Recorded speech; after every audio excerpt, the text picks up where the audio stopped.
Voilà, je vous propose de travailler avec la gouache. Alors, en fait, la meilleure gouache, c'est la gouache Linel. Voilà, il y a fine ou extra fine. Bon, je vais commencer par de la fine.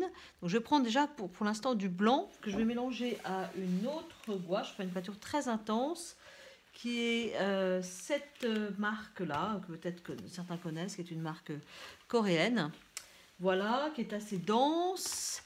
Et puis pour les finitions, je prendrai de la gouache Linel un peu plus épaisse. Voilà, donc je vais juste prendre un peu de blanc à côté de ma palette. Alors la gouache, ça sèche relativement vite. La difficulté, c'est que en fait, ça change de couleur en séchant. Donc il faut essayer un petit peu. Voilà, ça, en général, ça fonce en séchant, contrairement voilà, et contrairement à l'aquarelle qui s'éclaircit. Première chose. Et deuxième chose, c'est mat. C'est mat et ça s'appelle de la détrempe, donc on peut détremper pour attraper la couleur d'en dessous. Alors, je vais peut-être commencer. J'ai pris un papier un peu coloré, un peu jaune, pour pouvoir tout simplement faire sortir le blanc. Vous voyez, dès que je vais mettre le blanc, ça va se voir, sachant qu'il y a du blanc un petit peu sur le bouchon. Vous voyez, ça va tout de suite se voir. Je vais prendre un pinceau plus petit. Voilà, pour vous montrer, c'est quelque chose d'assez précis, vraiment qui est blanc, en tout cas d'un côté de la lumière. La lumière vient sur ma droite. Donc vous voyez, je peux placer cette gouache.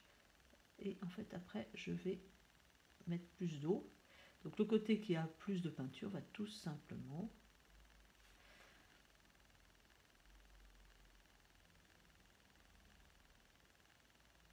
être plus blanc. Voilà, vous voyez ça ressort tout de suite. Hein. Je ne sais pas si vous voyez ce petit carré blanc.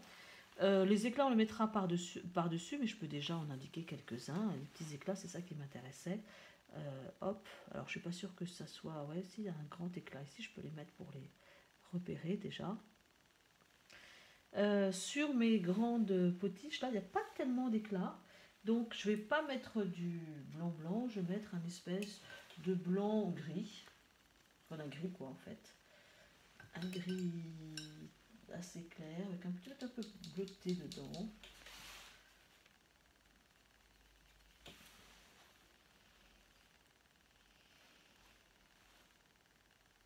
Et on va poser du gris sur ces bouteilles. Alors ce qui est bien, c'est que je peux repasser autant de fois que je veux. Vous voyez là, par exemple, il y a de la poussière, je mettrai la poussière après. On va déjà poser une couleur générique. En général, toujours pareil, des grandes masses, et petit à petit, on va aller de plus en plus en détail.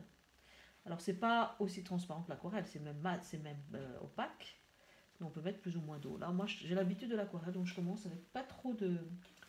Je commence avec pas trop dense, hein, je commence avec pas mal d'eau. Parce que j'ai pas envie de tout de suite perdre mon dessin. Il est là.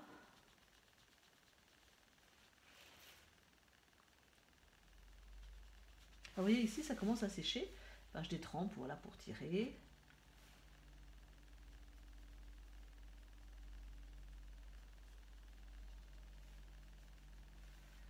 D'où l'intérêt de travailler sur du papier un petit peu teinté. Vous allez voir, ça va peut-être changer un peu de couleur. Pour l'instant, je suis bien obligée de partir sur une base qui va me servir d'étalonnage.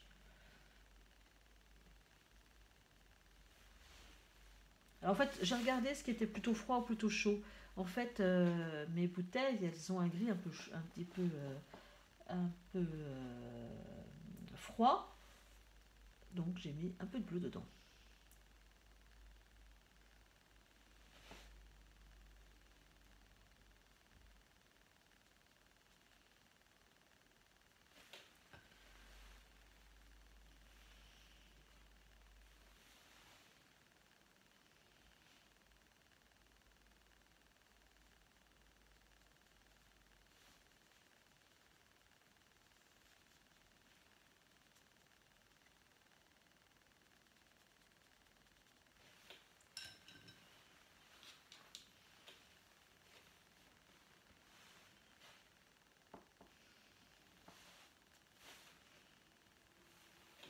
Là, on peut mélanger, on peut aussi mélanger la peinture directement. Vous voyez, là j'ai mis carrément du blanc, j'ai mis trop de bleu, je mets du blanc par-dessus, sans mélanger sur ma palette, mais en mélangeant directement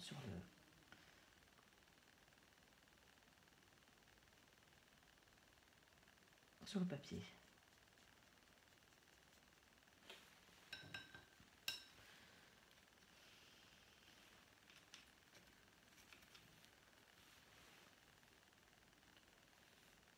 Voilà, regardez, ça commence à prendre un peu, on repère comme ça, on va déjà placer un peu tout, puis après on va aller dans les détails. C'est intéressant aussi de penser à ce qui est froid et ce qui est chaud. Vous voyez, par exemple ici, le métal, il reflète la table en bois, donc il va être plutôt plus chaud.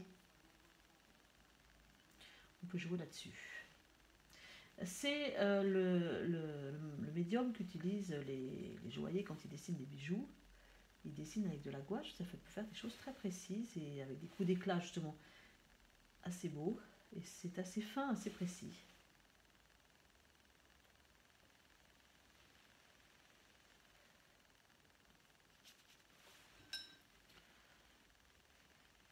Vous voyez, j'ai mis beaucoup d'eau ici. Je ne voudrais pas boucher trop la transparence.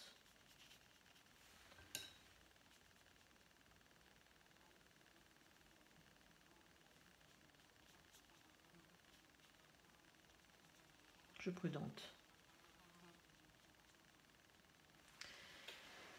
Voilà, je regarde s'il y a des reflets. Il n'y a pas beaucoup de reflets sur le sol, la lumière est partie. Bon, alors, je m'aperçois que cette boîte a à peu près la même couleur que cette table. Peut-être un petit peu plus fort. On va aller vers la grosse boîte verte. Alors là, je vais peut-être prendre un pinceau un peu plus gros.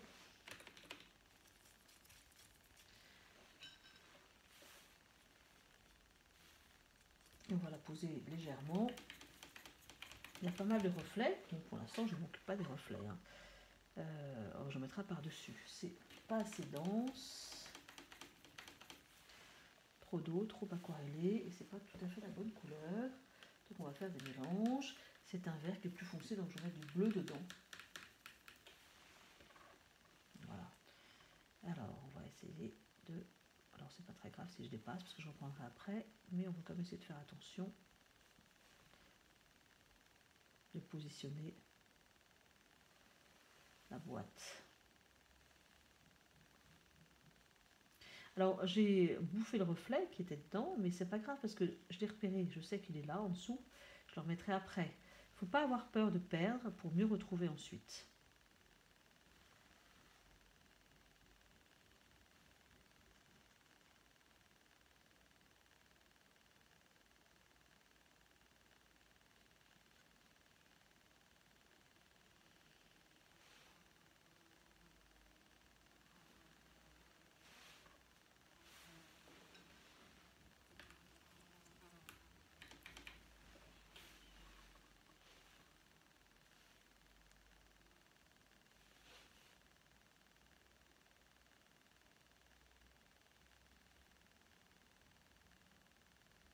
Vous voyez comment je tiens le pinceau, perpendiculaire au sol.